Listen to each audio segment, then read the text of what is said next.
Ricordo a tutti che la signora è un'infermiera e non è quindi una psicoterapeuta, deve fare l'infermiera. Poi se lei decide fuori orario di lavoro di fare delle cose che comunque hanno a che fare con la sanità, deve chiedere un'autorizzazione alla direzione generale. Ne parlerò con lei venerdì, non nessuna polemica, nessuna sospensione, quindi sgombriamo il campo anche da questo. Non è una polemica, ma normale gestione di un rapporto tra un collaboratore e la direzione aziendale. Così il direttore dell'ULSS 2 Francesco Benazzi sul caso dell'infermiera trevigiana che ha spopolato su Instagram con l'account Fanny Green Lovers e le sue lezioni di sesso. Una mossa per rimarcare i ruoli in caso ve ne fosse bisogno, alla quale Fanny Guidolin, impiegata al centro stomie di Castelfranco, che con le sue pillole pare abbia raggiunto una platea sorprendentemente vasta, ha deciso di rispondere con poche brevi dichiarazioni a mezzo stampa, già inviate via PEC alla direzione sanitaria.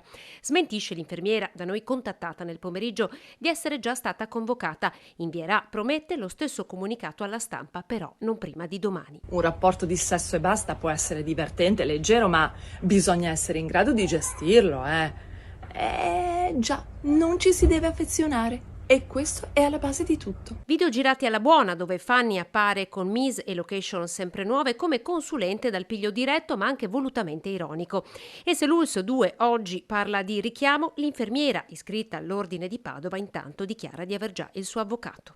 È solo, come dire, un richiamo che la direzione fa a lei per ovviamente riaggiustare quello che sta facendo dal punto di vista visivo.